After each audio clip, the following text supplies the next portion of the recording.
I had barely stepped out of the taxi in front of my grandpa's porch when the door swung open and his voice cut through the cold. "Why did you come by taxi? What happened to the BMW we gave you for your birthday?" He asked it slowly, like he was piecing together something that shouldn't be broken. I opened my mouth, ready to explain why a car meant for my work wasn't in my life anymore. But before a single word could find its way out, a voice behind him, too bright, too practiced, answered for me. And in that instant, on his doorstep, everything quietly began to unravel. My name is Pandora, and most days I smell like lacquer and pine because I run a tiny ornament studio out of a rented workspace in Seattle. It's not glamorous. The floor creaks, the heater complains, and glitter follows me home like a loyal dog. But it is mine. Every tiny cabin I paint, every snow globe I seal, every name I letter by hand, they're the closest thing I've ever had to solid ground. People say I'm patient. They don't see the truth behind it. I'm not patient. I'm careful. I learned early that if you keep your voice low and your hands steady, people leave you alone enough to work. And work has always been the only place I felt like I wasn't in someone's way. My family would describe me differently. My mother, Clarissa, likes to call me the reliable one, which in our house means the person you use until they stop standing. If something breaks, I fix it. If a bill appears, I cover it. If Blair, my younger sister, needs anything visibility rides ad money for her influencer plans, my mother decides I should contribute. "You're the older sister," she likes to say, as if birth order were a contract. Blair is 22, charming, camera-ready, and treated like the family's rising star. My mother calls her our front-facing child, which is a strange thing to say unless you've grown comfortable living life like a brand. My father, Rowan, stays quiet in the background. He loves us, I think, but he is allergic to conflict, especially with my mother. When she speaks, he folds. The only person who ever saw me without asking for something was my grandpa Edmund. He's the reason I had a BMW in the first place. Years ago, when my little table at the weekend market grew into a real business, he said, "If you're going to haul your work across the city, you need a car that keeps you safe." He ignored every shiny option on the lot and found a used SUV with a wide trunk and reliable brakes. He handed me the keys like it was the most natural thing in the world. My mother smiled for the photo. Later she said, "We'll keep it in the family," which in her language means the boundaries around what's mine and what's theirs would always stay blurred to their advantage. So when Grandpa asked about the BMW on his porch, confusion in his eyes, every uncomfortable memory of the past year surged up like a warning. I should have known then that something irreversible was already in motion. Before I could answer, Grandpa, a bright, practiced voice floated out from behind him, my mother's. She stepped into the doorway like she'd been waiting for her cue. "She doesn't have the BMW anymore," she said lightly, smoothing a wrinkle on her blouse. "That car belongs to her sister now." The words dropped into the room like something sharp. I felt myself blink once, twice as if my brain needed extra time to process what she'd said. Grandpa didn't move. His hand stayed on the doorknob, knuckles white. Behind him, I could see the dining room, my family frozen mid-movement. Blair stood near the table, a ring light still glowing behind her, catching in her eyes like she'd rehearsed the look. Blair lifted her straw and sipped her water. "It's just logistics," she chirped. "I have meetings across town and, well, you barely use it. I mean, you work in a studio. I'm always on the go." My throat tightened. "Mom," I whispered, but the word barely had weight.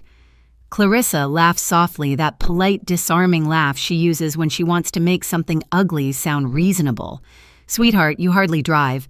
You're always in that workshop of yours. Blair needs to get to shoots, collaborations."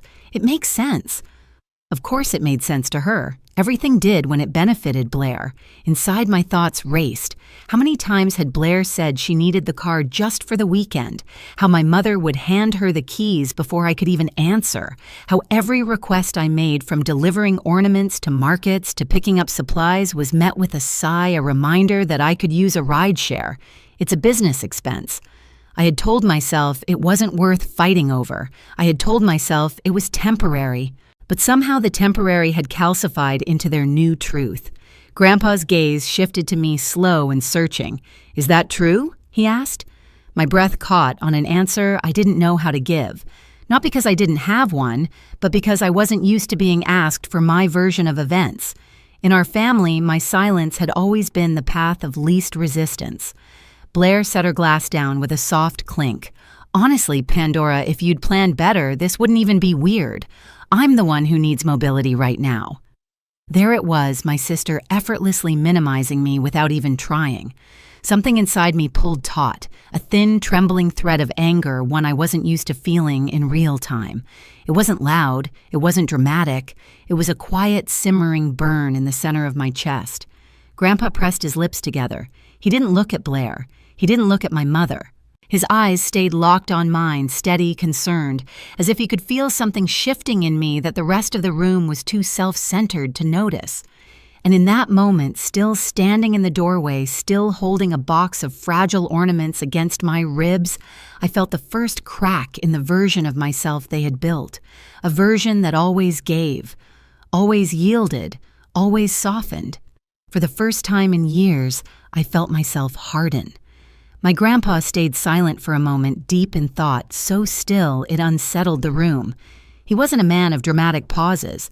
When he went quiet, it meant every piece of the puzzle had just locked into place in his mind. Clarissa kept her bright smile fixed, but I saw her shoulders tense. Blair shifted her weight, suddenly less certain of her own script.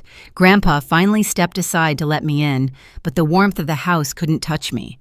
I walked through that dining room like a ghost drifting past its own life.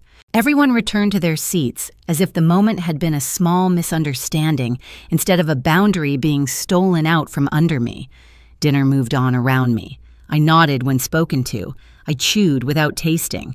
My mother talked about Blair's upcoming opportunities, and my father murmured agreements without ever lifting his eyes. Grandpa watched. Only him. Driving back from his house that night, because Blair had taken the BMW again, I sat in the back of another rideshare, hands clasped tightly in my lap. I didn't cry. Not yet. The tears sat behind my ribs like something waiting for permission. When I unlocked my studio, the cold rushed at me. I didn't bother turning on all the lights, only the lamp above my workbench. Its small glow felt honest in a way my family hadn't in years. I sank to the floor, leaning against boxes of unsent orders, breathing in the familiar scent of paint and pine. That's when the first tear slipped, then another, until I wasn't sure whether I was crying for the car or for everything I had quietly carried long before it. I didn't know how long I cried long enough for the heater to click off, long enough for my hands to go numb. When I finally wiped my face, something subtle had changed inside me, a clean, sharp awareness. I opened my laptop. I pulled up my accounts. At first, the numbers blurred, then they sharpened into clarity. Payments for family promotion, bills I didn't authorize, transfers labeled temporary help, purchases Blair made while live streaming, deliveries of packages I never saw, line after line, month after month, year after year. I added everything twice because I couldn't believe it the first time. Nearly $9,000 money that should have kept my studio stable money, that should have been mine. I sat there in the freezing quiet, the truth ringing in my chest with painful precision. I wasn't unreliable. I wasn't careless. I wasn't failing. I was being drained. Something hardened inside me, a resolve that felt foreign, but right, like a backbone I hadn't known I had. I opened a new document and started creating a full record: payments, bills, unauthorized charges, dates, notes, everything. A clean ledger of what had been taken from me under the language of family. When I finished, I saved it and stared at it for a long moment. The numbers didn't lie. And neither would I, not anymore. My phone buzzed. Grandpa's name appeared. "Come by tomorrow," he said. "We need to talk." His tone wasn't worried. It was ready. So was I. Grandpa's house was always warm even in the coldest months, but the morning I arrived, the air felt different. Quiet, dense, expectant. His truck was already in the driveway, the blinds were open, and when I stepped inside, the first thing I saw was the dining table he'd pushed to the center of the room, cleared of everything except 2 thick stacks of papers. One was mine, my record of every payment, every bill, every unauthorized charge I'd compiled. The other, I didn't know yet.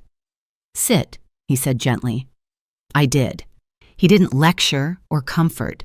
He simply opened my folder and read in silence that same heavy, calculating stillness he'd shown the night before. When he finished, he straightened the pages and said, "This isn't confusion. This is consistent misuse." The word misuse landed with the weight of truth.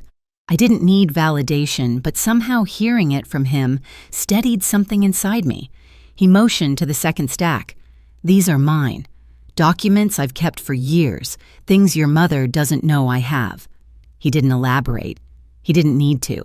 "Pandora," he continued, "your family has been treating your work as a shared resource, not your livelihood. Today, that ends. I'll take the lead. You only need to speak the truth." Fear should have risen in me. Confrontation had never been my language. But instead, I felt something almost serene, a calm that came from finally standing in the open after years of hiding in my own silence. At 10 sharp, he said they'll all be here. And they were. Clarissa arrived first, wearing perfume too sweet and attention too sharp. Rowan followed his shoulders, curled inward like he wished he could fold himself into the wall. Blair walked in with a phone in her hand, ring-light reflections still in her pupils, acting as if this were another content meeting. "What's going on, Dad?" Clarissa asked, dropping her purse onto a chair as though she owned the room. Grandpa didn't answer with words. He simply tapped the table. "Sit." It wasn't a request. They obeyed. I sat across from them, my palms flat against my knees, grounding myself in the wood grain beneath my fingers. Grandpa stood at the head of the table, the documents arranged neatly before him. He began without preamble. Pandora prepared a detailed record of funds taken from her business and personal accounts. These are payments, real payments she covered for this family. And these, he lifted the corner of my report, are expenses charged to her without consent. Clarissa's smile came fast, brittle. "Dad, these are misunderstandings. She's always been dramatic about money. Pandora knows we help each other." "No," Grandpa cut sharply. "What you call helping is actually draining her." Blair scoffed. "I never asked her to do anything she didn't want to do. The car, the ads, the supplies, those were investments, family investments." Grandpa turned his gaze to her, and Blair shrank without meaning to. "Tell me," he asked softly, "did you pay her back?" Even once Blair's lips parted. No sound followed. Rowan rubbed the back of his neck, words stuck behind his silence. Grandpa continued, voice steady but unyielding. "Pandora lost access to the car I gifted her. She lost money meant for her rent, her materials, her stability. She's been carrying this family's weight alone while the three of you called it teamwork." Clarissa's face reddened. "Dad, this is inappropriate. We don't need a tribunal. This is family. We share." "She never complained I didn't complain," I said quietly, "because every time I tried to set a boundary, you called it selfish. Every time I said I needed the car back, you told me Blair's work was more important. Every time money left my account, you said I was overreacting." Clarissa whipped toward me. "So this is what you're doing, making us look like villains." I kept my voice even. "I didn't have to make anything. You acted. I recorded." Silence slid across the room like a sheet of ice. Grandpa tapped the second stack of documents. "And now, I'll make something very clear.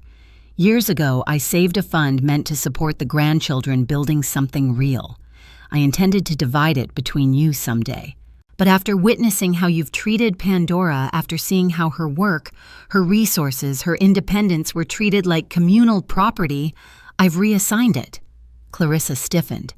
"Dad, it goes to Pandora alone," he said firmly. "It's enough for her to secure a better studio lease and expand her business without ever relying on you again." Blair's jaw dropped. "You're rewarding her for attacking us." "She's not attacking you," Grandpa said. "She's finally telling the truth." Rowan exhaled shakily. "Maybe we can talk about a compromise." "No," I said.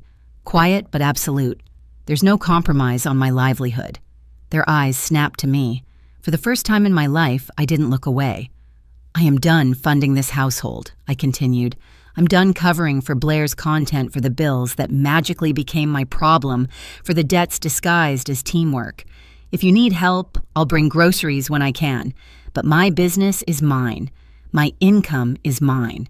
And the BMW returns to me today." Clarissa pushed back from the table so quickly, her chair screeched. "You ungrateful girl, after everything we've done for you, Grandpa stepped between us." His voice didn't rise, but the room obeyed it. "Enough." Clarissa froze. "You raised her to be reliable," Grandpa said, "not disposable. And you treated her reliability like free labor." No one spoke. Not one person defended themselves. Grandpa placed a gentle hand on my shoulder and said the words that had been echoing since the thumbnail moment. "And what I do next, Pandora, it's because I'm proud of you." He turned to the family. His decision stood. My boundaries stood. And for the first time, I felt tall in a room that once made me small. The days that followed felt strangely quiet, like someone had turned down the volume on a life that used to hum with tension. I signed a short lease on a bright corner studio in Seattle, a place with big windows, good light, and space enough to breathe without bumping into memories that hurt. Moving in took 3 nights of borrowed handcart and the stubborn determination I didn't know I possessed until everything cracked open. Grandpa visited on the first morning. He didn't bring speeches or advice, just a thermos of tea and a small grin that said he'd been waiting years for me to claim something that was mine.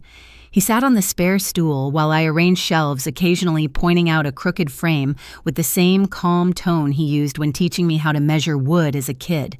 Blair came by once, unannounced.